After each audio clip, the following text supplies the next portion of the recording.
I got this book from Sophia Institute Press called Guadalupe and the Flower World Prophecy, How God Prepared the Americas for Conversion Before the Lady Appeared. And you guys know, if you've been hanging around me for any length of time, I absolutely love Our Lady of Guadalupe. I absolutely am enamored by the history, the actual history, the original sources versus the revisionist history that comes out in this modern world we live in.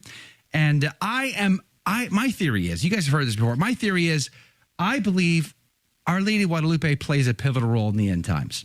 I believe there's something incredibly special that's about to go down on planet Earth because specifically of Our Lady of Guadalupe. To talk about this book and what their theory is in this book, which I find fascinating, is Joseph and Monique Gonzalez, the authors. Good morning to both of you. Thank you for your time today. Good morning. Thank you for having us on. Thanks for having us. I really am enjoying your book. I haven't read it all yet. I've gone through major parts of it to prepare for our conversation. I plan to read the whole thing because it is fascinating. Your theory that you propose in this book, your detail, your research, it is really, really good. I just want to say, so essentially you're making the theory that well before 1531, heaven was preparing the way, paving the road for the day when 9 to 10 million people, the Nahuatl people, would come into the church within a decade, which, as far as I know, there's been lots of evangelization, but nowhere on planet Earth at any time have 9 to 10 million people come into the church in a decade. That's special in a unique way. But what I found interesting about your theory, and I want you to get your comment on this, was like I had this book by Cardinal Daniel, written, I think he wrote this in the 40s. He proposes a similar theory of preparing these pagan peoples, planting seeds, preparing for their evangelization. Warren Carroll, in his first volume of his work on Christendom, also seems to hint on this. St. Paul in Athens, quoting a pagan poet to them, basically is indicating the same idea, that heaven has great plans and the devil may use it for evil, but boy, does heaven use it for good. Isn't that the heart of your theory? Absolutely. The concept was coined by Eusebius back in the 3rd century, called Preparatio Evangelica, which means evangelical preparation, which is accepted Catholic doctrine. This idea that a pagan culture could be prepared in advance before missionaries come in and evangelize people. A pagan culture has been around for a long time, and we cite several examples in China, Korea, where certain concepts were implanted and later on they were fulfilled. Once the gospel message reaches those cultures, it makes a connection, and we call it a bridge of understanding, where a pagan concept is able to cross over into a Christian concept, and it leads pagan cultures. So, we bring that up in chapter 2, and we say, well, if it's happened all over the world, why couldn't it happen in Mesoamerica? In order to set the reader up for the rest of the book, where we go into our hypothesis. There's so much that could be discussed here. We could spend, I would say, hours going through some of this stuff. It is so good. But let me just get you to give us like the elevator pitch on the flower world. What was these Nahuatl peoples, how did they see this universe? How did they see religion? How did they philosophically, theologically, what does this flower world represent? Okay, well, the elevator pitch would be, everybody knows about the miraculous images on the tilma. Everybody knows about the millions of conversions, as you mentioned, and most people know about the story behind it, the narrative, which is when St. Juan Diego met the Virgin Mary. Most people know that. We call that the tip of the iceberg, okay? But below the surface of the water, we're saying that there's essentially 3,000 years of preparation that started. Of course, this event occurred in 1531 AD.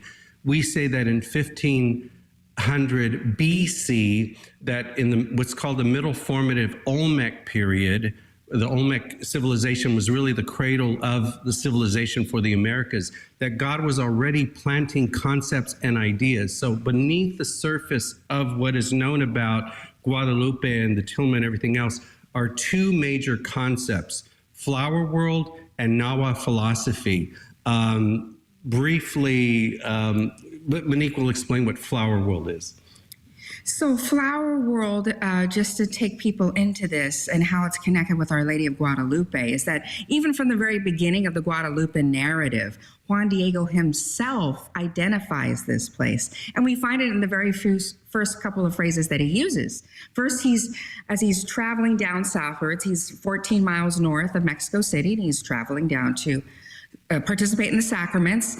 As he's walking by the hill of Tepeyac, he finds himself swept into this paradisal realm where it's just everything's radiating with light. There's these intense colors that he's never seen before. Everything smells amazing, and everything's singing. The flowers are singing. The earth is singing.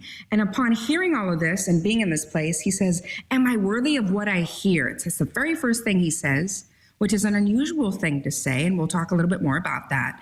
But then the second thing he says is, "Could I be in the place my ancestors spoke of, the flower world paradise in Xochitlalpan and Tonacatlalpan in the land of heaven?"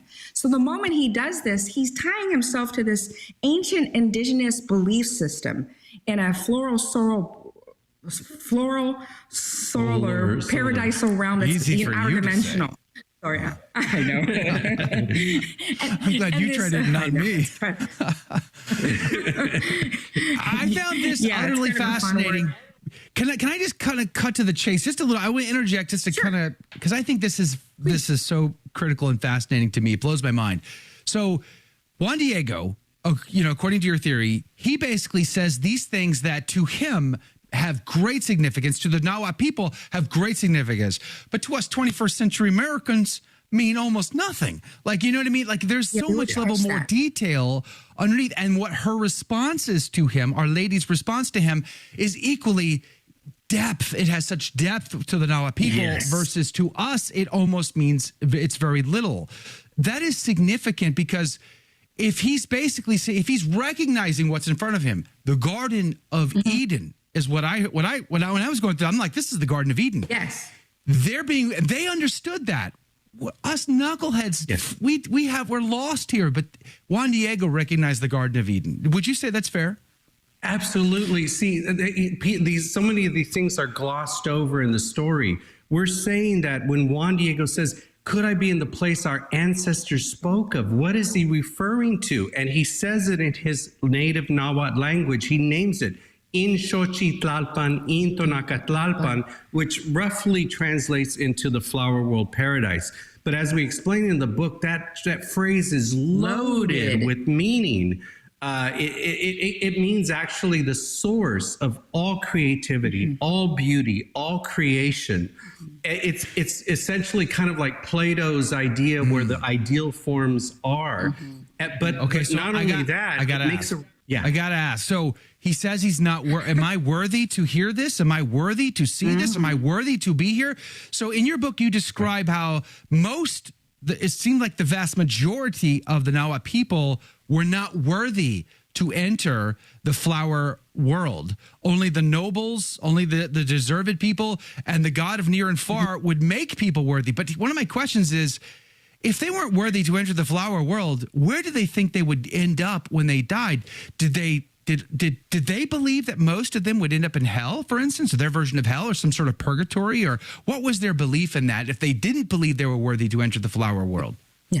So basically, there was a defined system called Mishlan, an underworld. So the majority of the people were believed to have gone to that location after they died.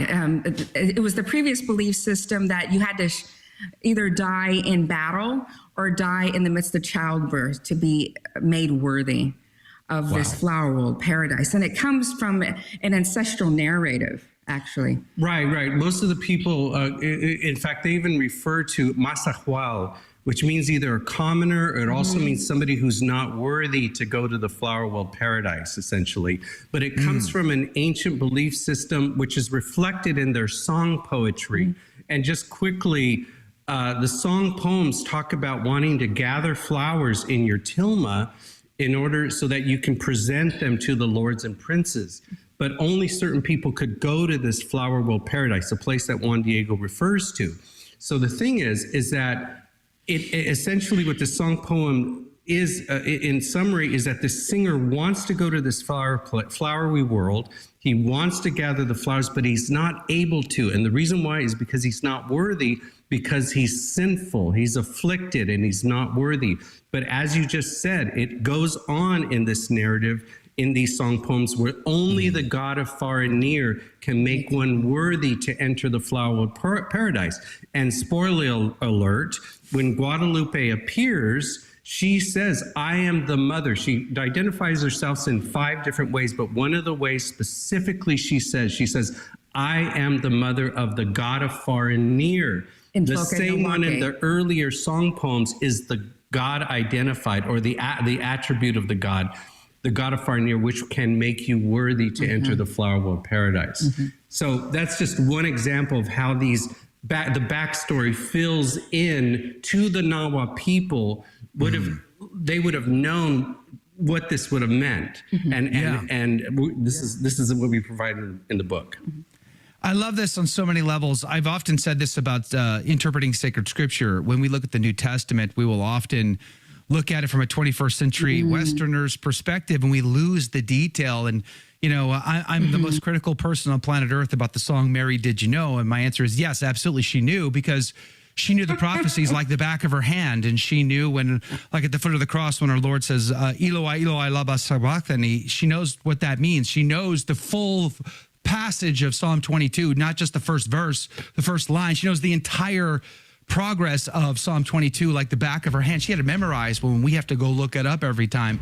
So similarly to that, the things that were said, communicated to the apostles in that first century had deeper, greater meaning. Similar, Our Lady is communicating something deeper and greater. And for the first time, thanks to your book, I think I now have a better understanding of why exactly 9 to 10 million people rushed to become Catholics, to be baptized, to put off their pagan cult worship and to be put on the new Christ. I mean, it blows my mind just to contemplate what you guys have done in this book. And more is coming up after this break. That music means we have to go to a quick break. One of the most fascinating things that, again, blew my mind about your book and the theories that you are putting together for this, and really it's a defense of the authenticity and the reality of Our Lady of Guadalupe against a modern world that rejects anything like the sort. Okay, so the world the Nahua people is, heaven is the flower world, but only a privileged few can ever go there. And these flower wars that they have, which led to hundreds of thousands of human sacrifices, that we could get in. I'll get into more of that on December the 12th, I assure you. But nonetheless, it makes sense to me that when Juan Diego is saying these words that have such power and meaning, as you talked about in the last segment, that once that's widely known, that now the gates are open, the floodgates are open, and now everybody can have access to the flower world. No longer the rich and famous. They came in droves. They came in a hurry. Nowhere in the history of the planet has 9 to 10 million people converted so fast. Am I mistaken in that? Absolutely. It's considered the greatest Christian conversion event in the history of the world. Entire history. And what we're trying to explain is that there were so many conceptual ideas, the flower world paradise, the fact that Juan Diego, as a masahual, as a commoner, found himself in this flowery paradise, and even himself says, am I worthy of what I hear? Even he was surprised that he entered this flowery paradise not as a rich and famous person, as you said, but there's so many other connections that we haven't even gotten into the symbolism of the flowers. Right, the flowers, I skipped over all that. I mean, there's a whole other thing to that. Flowers, to cut to the chase, were a connection between earthly beauty and heavenly beauty. But more than that, ultimate truth, ultimate divinity. So when the singer is trying to gather the flowers in his tilma, he's trying to gather or to make real ultimate truth and to possess it. But not only that, he wants to gather in his tilma and he wants to show it to people. So to cut to the chase there, Juan Diego, when he finds the flowers, he's actually gathering the truth of ultimate truth, ultimate divinity. And this is how it'd be interpreted. That would how it would have been interpreted. Of course, he would have also, as a baptized Christian, known that truth is Jesus Christ. So we say Jesus is the flower of truth. And he's the one who made Juan Diego worthy of being able to obtain those flowers in his tilma, which is what did not happen in the previous ancient song poems. So it acts as a part one and a part two. The ancient song poems and then the Guadalupe narrative. I skipped over all that part because I was worried about the time, and there's just so many amazing things about the story. Let's spend one more moment here on these ancient poems. So that's what led you on your journey, was your discovery of these ancient flower poems, these flower world poems that basically told the story of Our Lady of Guadalupe well before Our Lady of Guadalupe appeared. Yes. Absolutely. I mean, it's undeniable that there's a connection between the flower song poems. Not only does it say specifically the flower world paradise, the exact same way that Juan Diego says it, but also the description, even down to the species of birds, are the same mentioned in the earlier flower song poems that Juan Diego is described in the Guadalupe narrative. So it's undeniable that there's a connection. Unfortunately for myself, when I discovered these back in the early 1990s, because I'm a composer and I wanted to set these Aztec song poems to music, all that I found on the secular side was that obviously the connection is some Spaniard used these earlier song poems and made it up, and to use it as source material for a fabricated Guadalupe story. That's the only line that they could come up with. Of course, when I met Monique, she had a different take on it, and we decided to get to the bottom of it. Yes. It couldn't have been fabricated. It seemed as if it was evangelical preparation, and that was the beginning of our hypothesis. So we're going to run out of time quickly here on the radio side of things. We'll continue the conversation in the after show more casually, but let me just say this. So much is amazing about the story of Our Lady of Guadalupe. The information that we can glean from her, from the tilma, from her dress, from the the outer garment that she wore with the stars, the flowers on the dress, the location of those flowers on that dress. Just everything about just the tilma information alone has been mind-blowing. The fact that they've tried to destroy it and they never could. And then, of course, you bring another layer, a deeper, more profound layer to this, which again led to the 9 to 10 million people that is documented and confirmed that they came into the church within a decade, never to have happened anywhere else. What do you suppose?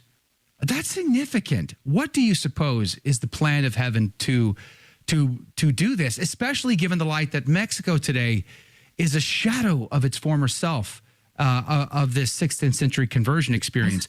Do you think that there will be a reconquista of sorts?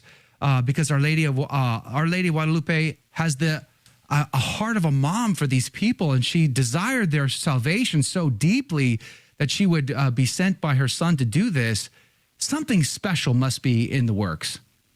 Yeah, I think it comes down to the fact that, as we go throughout the course of the books, we're laying down those details, right? We're kind of showing how God goes into their culture and is using all these different phrases that are very particular to who and what they are, how they express themselves. They are very unique, artistic, intuitive expressions, their understanding of the divine. So all these little things kind of add up over millennia, not decades, not centuries, that God is laying that out over millennia. So I guess where we're going with this is that the cultural identity of Mexico, as we can see, it's very altered at the moment. There's a lot of, gangs coming up from that territory. And so basically what we're saying is we believe that if we can bring with what we're teaching Our Lady of Guadalupe, what happened back then, that can be hopefully applied right now to kind of reawaken their understanding of who and what they are, and how God did something very unique for them, and by extension can do it right now. Exactly. What it comes down to is that God is in control of history, that if he did it for 3,000 years to prepare the people for those 4 days, December 9th through 12th in 1531, why is he not doing it for us today? That even though that we're in dark times right now, everything seems chaotic, everything seems coming apart at the seams, that all these little things might be put in place, as was for the people of Mesoamerica. why couldn't it be happening for us today so that God can turn everything around? And as you said, a eucatastrophe, perhaps. Yeah, just Tolkien would say, why isn't that happening for us today? Yeah, I mean, such an incredible, mind-blowing reality that Our Lady of Guadalupe has to offer us today. And you're going to get, if you can get this book, and I encourage you to do so, you can go to sophiainstitute.com's website, sophiainstitute.com, to get the book. We're going to put a link directly to the book in the show notes, but Guadalupe and the Flower World Prophecy, How God Prepared the Americas for Conversion Before the Lady Appeared. I mean, I'm sure you've looked into all the details about the tilma, the eyes being real, the heartbeat, the pulse, the temperature. Just everything about the tilma by itself is utterly amazing. This layer on top is just going to take it to that fourth dimension. I mean, it's just so good. It's a greater and better understanding. It's a deeper dive into the story and its significance. But I want to continue that conversation in the after show. Now, let me ask you this, because there was so much that I wanted to focus on during the radio side that we have more time now to talk about. But like, I was very fascinated by the fact that, like, you're composers, you're musicians, you're singers. Like, your world is in the music business for television and film. But like, you did this is like a scholarly work. I mean, was that process difficult for you? I mean, it must have fascinated you so much. It must have occupied space in your mind so much that you could not resist but put the effort in. Oh gosh, we were obsessed. We call it our wonderful obsession. We called it our wonderful obsession.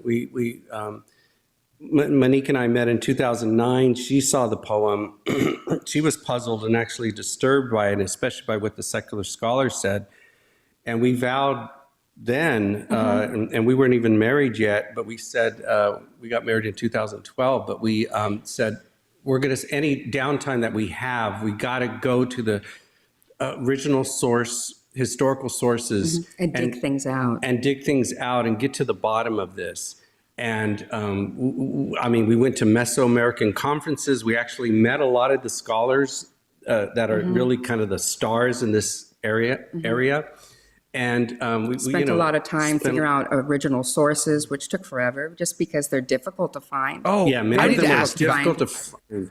Let's follow up on that one right after, if you finish saying what you're saying. Original sources. I don't want to forget original sources. I want to talk about that. Go ahead. Sure.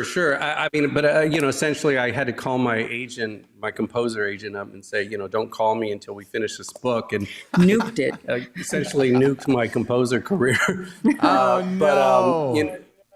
Yeah, it had to be done. Calls stopped, and I lost many of my clients that I used to work with. But it was described. It was one of those treasures, that is said in the Bible, that you find that you sell everything for because you think you're onto something. And we thought that we were onto something. And of course, the Don, who's in the chat, he helped us so much, and he encouraged us and said, "No, you really are onto something. You really have to dedicate and you have to finish this. You have to finish it." He helped us, even us financially, and he kicked our behinds Glory to be the to finish God. line. He did. That's so awesome. And we got it done. And in terms of the scholarly aspect, we just wanted to do it right. We knew that this hypothesis was so out there. Could be very controversial for different parties. So we knew we had to cover our bases, cross our T's, dot our I's, and make sure we left no stone unturned, because we knew what we could potentially be hit with. So we had to go as far as we did. Yeah. Amen. There's a lot of, I love history, so this is right up my alley, but there's a lot of great information about really trying to wrap your head around the world. Because Joseph and Monique, one of the things I rant about, the audience will tell you, if you read the comments, I'm sure somebody will say this, but like, I beat this thing like a dead horse. I will often refer to original sources when and where possible. And on this story, on the conquest of the Aztec Empire in particular, I like to reference Bernal Diaz's work because he was on all three expeditions of the Spaniards. And he, like a soldier, he just kind of gives you like the bare details. He doesn't really elaborate a lot. He doesn't embellish. He actually criticizes other contemporary works for their embellishments. He doesn't believe Hernan Cortez was a saint, and yet he does show us that Hernan Cortez, for all of his faults and foibles, you can say the guy clearly had a heart to save these people from their worship of the devil himself, which is, I think, a fascinating, because I think you guys get into this in the book, and that is, so there's this prefigurement, there's this laying the foundation, paving the way towards the day that heaven could come and rescue these people. And then there's the hijacking of this world through the devil and the worship of Satan and demons, and how they did their idols and their human sacrifices, which Bernal Diaz describes to great detail in his work. Are you familiar? You must be familiar with Bernal Diaz's work. What is your opinion of his work? I'm very appreciative of the amount of work that he put into it. It can get gory, but it was a gory time.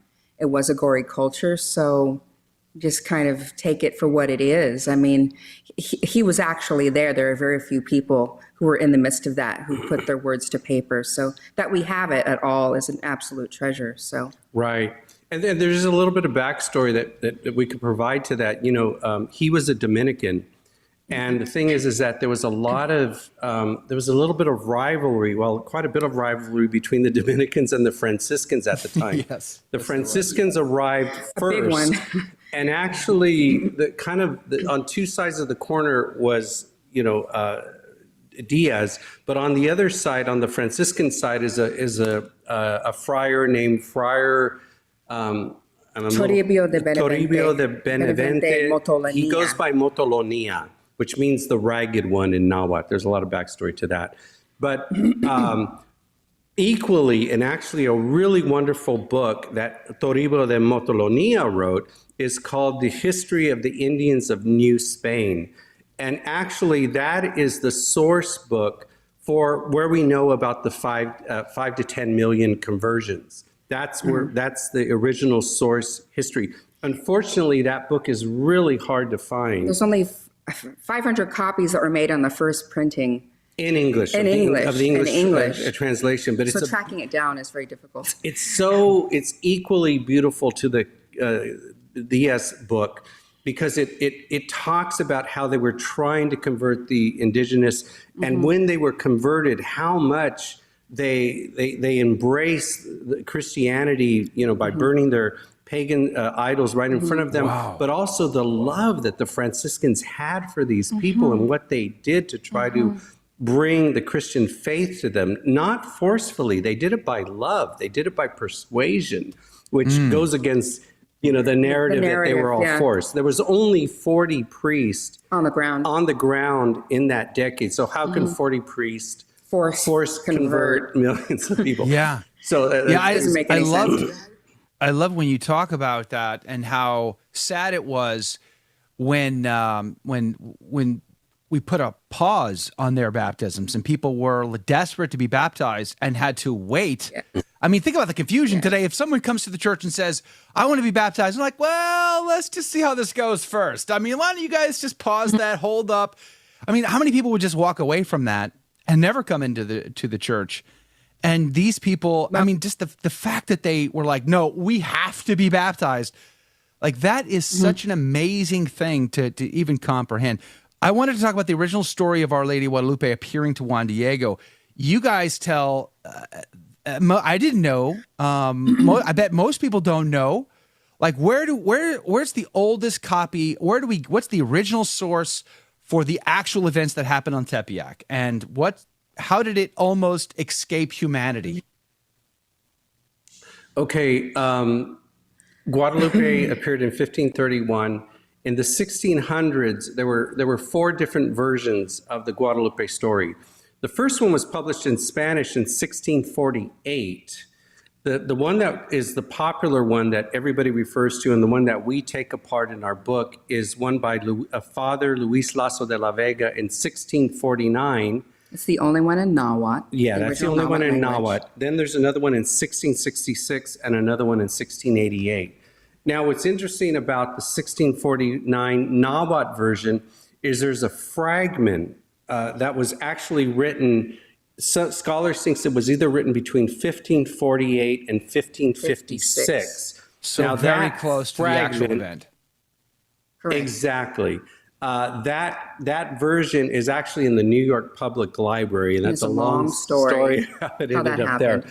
But anyway, that's kind of the original source. But the Nahuatl version that was published, but in 1649, and by the way, there was only about 250 published, and that was a small pamphlet. It's really great because it was in the time when we make the case and other people make the case that the story would have been oral history, that it would have been actually sung. It would have been turned into a flower song, as we talk about. And that's the way it would have spread, because that's the way they did things per tradition. Mm-hmm. Yeah. And corroborating it is this earlier fragment that matches the 1649 version word for word, Pretty much word for word. Up to where it stops. Right. So it's just further confirmation that oral cultural history being memorized and spread around. Right, but by the time we get to the 1920s, in fact, there was only 2 remaining copies of the 1649 version, and somehow, well, of course, this was anti-Catholic. It was around the time, actually, that the bombing occurred of the Guadalupe tilma. Same time, yes. Within a couple of years of that, those 2 remaining copies were lost. So a person... They had to piece it together. Yeah, they had to find all these different fragments of it, put it together, and then a gentleman named Primo Feliciano translated into Spanish. So it's fortuitous that we actually even have this narrative today. But that's true of the Cantares Mexicanos as well. Yeah, so many other documents. They could have been lost to history at any time. Yeah, the original one says Judith is the Nika Moapoa, and that's the one that they really get into in the book, Judith, by the way. That's the one there that is referenced quite a bit. But I wanted to hear how it ended up in the New York. I want to hear that story. I find that utterly fascinating. How did that fragment, the oldest possible source, how did it end up in New York, in the New York Public Library? That's a fascinating story to me. Okay, so the way they believe it happened is there was, I'm going to give some hard Nahuatl names, by the name of Fernando de Alba Ixtlilxochitl. He was... No. Oh, okay. So Fernando Ramirez. Okay, so what happened was Antonio Valeriano, who was one of the governors of Mexico City at the time in the 1500s, he's credited with writing that first fragment that's at the New York Public Library, and he passed it down in his family. But the problem was it ended, a whole bunch of the earlier documents were kind of thrown into the basements of some of the initial colleges. And in the middle of the 1800s, and convents, in the middle of the 1800s is the Reforma period, is one of the first big blasts of sort of anti-Catholic sentiment. They tried seizing a lot of the properties from the Catholic Church. And there was an interesting gentleman by the name of Fernando Ramirez who made it sort of his quest to try and gather all of these documents so they would not get destroyed under his own tutelage. And upon doing that, he started copying a lot of them, handwriting them with the help of a gentleman by the name of Chimalpopoca. And when everything started getting very incendiary, literally incendiary, he fled with the documents to Germany. Yeah, this would have been during the time of Cinco de Mayo. Everybody knows that. During the French occupation, Maximilian Carlota, who were executed. So a lot of the loyalists who were royalists actually had to flee for their lives. So this gentleman, Fernando Ramirez, had to flee to Bonn, Germany, and he took these documents with him. Well, anyway, his descendants, after he died, decided that they were going to sell all these historical documents. For whatever the reason. Yeah, well, they wanted to make money. They wanted to make money off of it. So they went to London, England. Yeah, so they took them to London. They were actually auctioned off in London. And you could see the catalog number of the collection. In fact, it was called Monumentos Guadalupanos, right? Anyway, a gentleman named, what is his name? The collection? Lennox from New York City bought the whole collection, bought a whole lot. And he's actually pretty famous because he was one of the people who actually created the New York Public Library. New York Public Library. He was one of the major benefactors. So to this day, there's actually the Lennox collection of all the historical documents that he bought from all around the world. And so that's why it's now at the New York. Monumentos Guadalupanos is a part of his collection. It's really hard to get in there to see the original document. You have to make reservations far in advance. the gloves, everything. You have to have a PhD, and they have to vet you. We try to get in. Even a collaborator who actually has a PhD in early Spanish colonial literature. He couldn't get in. He couldn't get in. So it's really hard to see. Who do they let in? Yeah. Underwater basket You would weaving? think No so. problem. Come on in. I don't know. But you Do can they go only to let the- scholars to the in who are website. doubters? Maybe is there like a political bias there? Whereas, like I don't if you're a know. doubter, then you're welcome, but if you believe, then you're not, kind of a thing. We could speculate that maybe because, I mean, he wrote out a whole thing because we thought if anybody could get in there, it would be our collaborator. Dr. Dr. Ezekiel Steer. And they said, nope, sorry, you crazy. can't come in. They didn't. That is crazy. Judith asked the question, what does Nika Moapoa mean? What's the literal translation of that? Here it is told. It's the first few words of the document. Yeah, So Nikon. It's a common word where it is told. So which is fascinating. So in other fact, words, Juan Diego the says title is taken from the first line, similar to how encyclicals correct. are taken from the first line. So I find that fascinating. That is correct. Before I forget, because I will forget, let's go to the Don's question. The Don was eager for me to ask you about how do you guys feel about the Pachamama or the Aztec, the Amazonian Synod, or say like the Aztec? It's not called the Aztec; it's called the Amazonian Mass. I don't know what the Right. what the proper term that the Vatican may be referring to. I don't remember, but I'm pretty sure people refer to it as the Amazonian Rite. Like, what is your take Correct. on all of that? And given all of your study, your history, your culture, like, how do you look at all of those events now that are happening in the church? I'm going to let Joseph lead on this. Yeah. Okay. I think there's two broad Spicy. titles. I'll try to be. Yeah, it's really a big deal because we're going into the area of syncretism. The definition of that is where you blend two different religions to come up with a third religion where it has aspects of both. And there's been considered problematic in regards to Our Lady of Guadalupe, which we'll go into. Yeah, it's a big topic. In fact, most scholars actually give a name for they call it Mexican Catholicism, where that would actually be defined as syncretism, where it's a blending of Catholic Catholicism and pagan ideas. And we're not saying that Guadalupe is that, but that's what many secular scholars say. Right. It gets but- hijacked. She gets that's when hijacked. She gets hijacked, and she has been hijacked, unfortunately, by not only the secular scholars, but also by a lot of the Protestants who are saying that Guadalupe is an Aztec pagan goddess.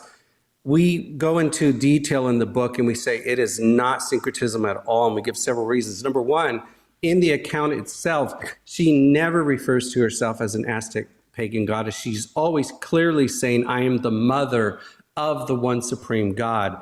There's no syncretism in the account itself.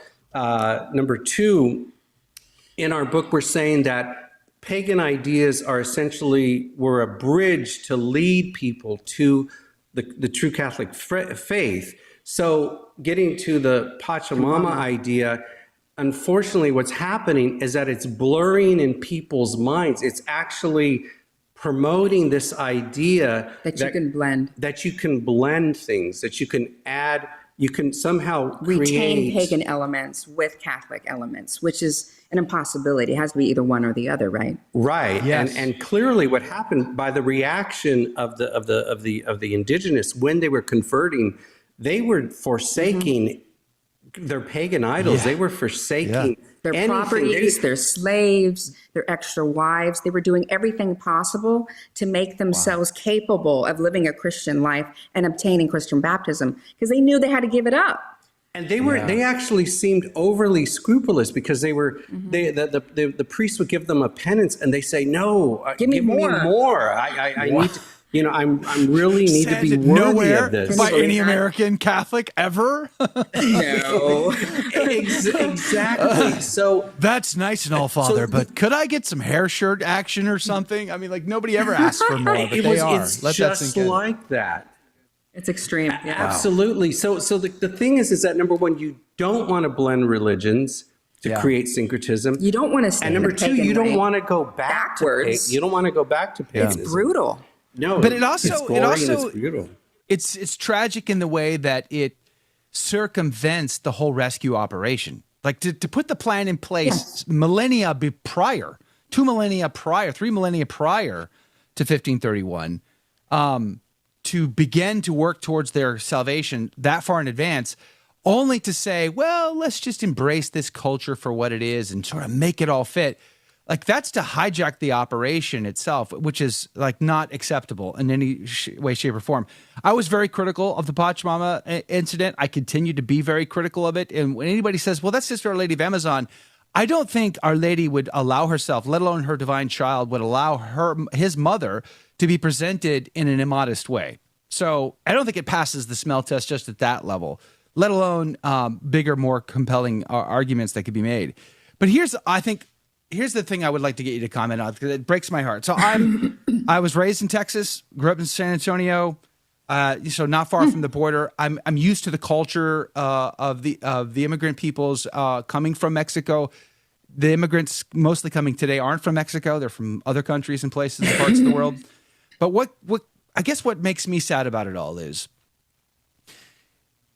similar to like my wife's Portuguese family. They're immigrants. They came to this country from the Azores. They came with their rosary beads, but that's just about it. They're culturally Catholic, but it's a sliver. It's a sliver of the reality of their Catholic faith. I see the same thing, but I almost say it's dare I say it's almost worse coming from Mexico right now. When I watch, like, there's a particular person, I won't say his name, but he is a former federale. He left before he was either executed or bribed. And now he's a consultant, and he's on news agencies and podcasts. And, he born and raised in Tijuana. And when he talks about his Catholic faith, he talks about it from the syncretistic type of aspect. He doubts the reality of Our Lady of Guadalupe. He meshes Santa Muerte and the Catholic faith and melds them together. And I don't think he does so intentionally or with an evil intent. He does so because that's everybody in his whole world believes that. And so he's born and raised in this culture, and he thinks that this is normal and this is just the way it is, and those Catholics are crazy and this is the reality of it. Like, my heart breaks, because I would say if we could go back to Our Lady of Guadalupe and what she has done, the people coming over that border would convert the whole dang world. I mean, they would bring to us this evangelization that we desperately need and convert our culture.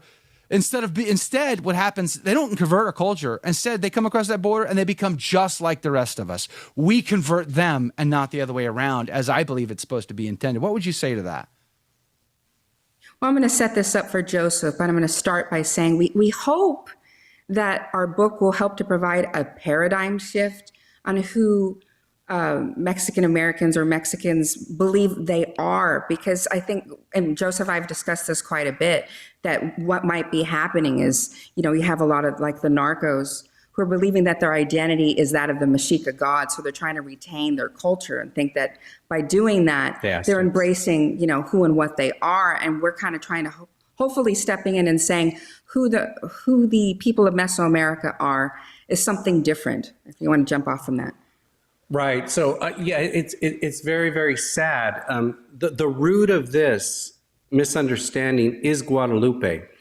The belief that Guadalupe is Tonantzin or some sort of pagan goddess. So we actually have to go to the root of the story, and that's where we go in our book. So if you could change that premise, then hopefully you could be able to change all the other errors that has happened over the centuries. It is very common, brujeria, witchcraft, curanderas, these supposed healers are very much part of the Mexican culture. And it, before this was an accepted thing. I'm Mexican American, and that was a common thing. Even my mom used to tell me stories about going to curanderas and things like that. Of course, she doesn't do that now, but it's very sad because, of course, it's like a Ouija board. Once you kind of open up that door, you can let in all sorts of evil. And I would just like to say to my brothers and sisters, Hispanics, don't open those doors. Don't go there. And you have to understand that Guadalupe is not an Aztec goddess. And the reason why that's so important, because if you believe that, then you're just one step away to believing in Santa Muerte or Holy Death, the skeleton of Guadalupe. It's a mockery. And that's where you eventually lead to. You lead to a demon worship. That's really what Santa Muerte is. So it has to be nipped in the bud. That's why these syncretistic ideas of Pachamama are so dangerous, because it opens the door. It really has to be, you have to be on one team or the other, and you have to embrace the true Catholic faith. And we could go into it. I mean, there's been a fight in the academic world really from about the 1920s and 1940s in Mexico, where they've been trying to twist this.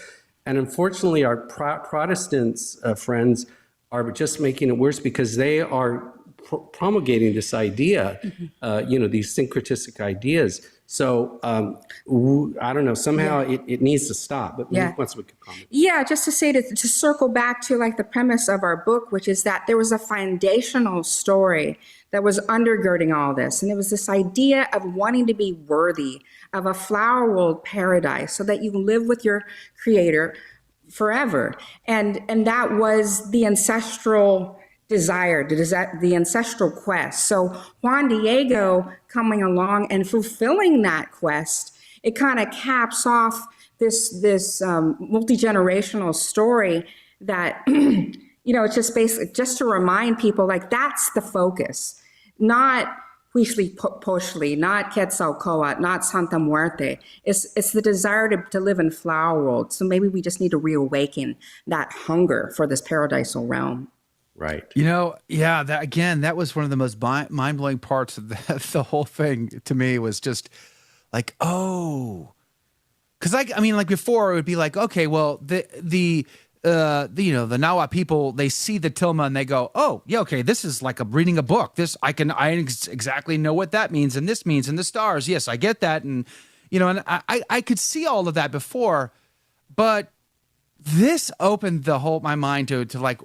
Now it makes sense why they ran as fast as possible in droves to be baptized. And as you described so vehemently, no, you must baptize us. Like that, it just blows my mind, because in their world, they were cut off. And, a sort of similar parallel is, and I quote Rodney Stark a lot when I talk about naysayers to the faith, or like feminists in modernist feminism, because they say that the church suppresses women. And I say, well, it's the church that converted women in the Roman Empire. Rodney Stark, not a Catholic, an agnostic, even he points this out in his works, how women in pagan cultures had very difficult and harsh lives. And Christianity provided something completely different and beautiful, which attracted them.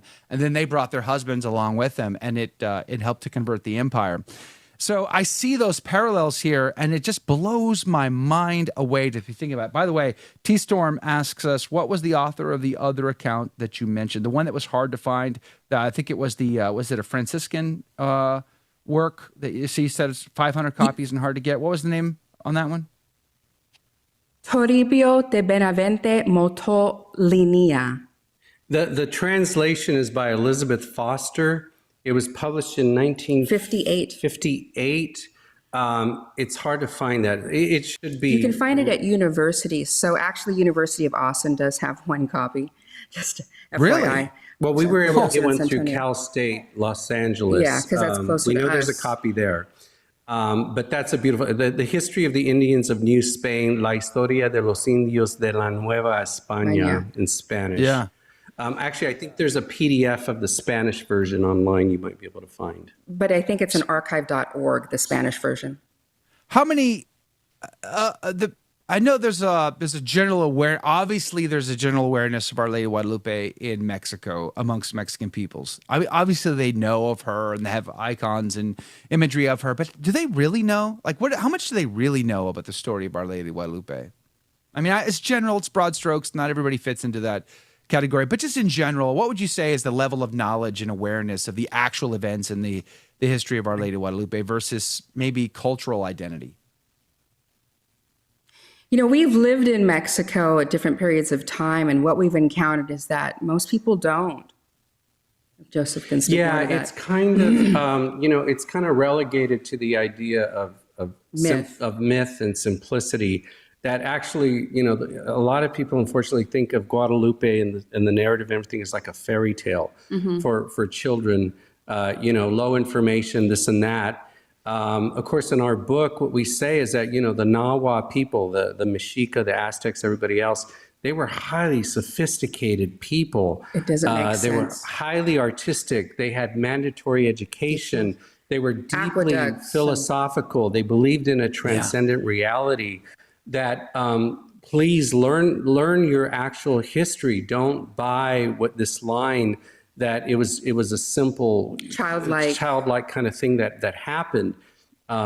But we have several different stories, kind of anecdotal, where we were giving a lecture several years ago, and this woman who was from Mexico City stood up and she said, and she was in tears. She actually said that when I took some class, Latin American class, when I was young, that the teacher said, we're going to be going into the history of Guadalupe, but I got to let you know right now, if you actually believe that Guadalupe is real, you should probably just leave the class right now, because we're starting with the premise that Guadalupe was a hoax, it was a fabrication, and that's where we're going to go with this. And that was corroborated by other people in the audience at the same time, so it really hit us hard to realize that. And she was in tears. She said, I wish I would have had this information. I didn't have ammunition to fire back with him.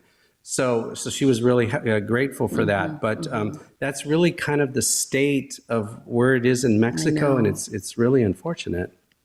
So do you anticipate, do you see, I know the intention of your book is to help change all of that, and I pray it does, but do you see like a big transformation of Mexico coming? I mean, like we've been talking about, they seem to be so far from those days that I feel like if there could be a reconquista of Mexico for Our Lady and for the Lord, that I really feel like it would change America. It would change North America. It would change, I would say, reverberate around the world. But is such a change actually coming? I mean, we're speaking from speculation and personal belief, but course. Just the nature of us finding all of this right now in the last few years, and even over the course of the 14 years, new things were coming up, new studies were coming up, corroborating further and further the direction we were going.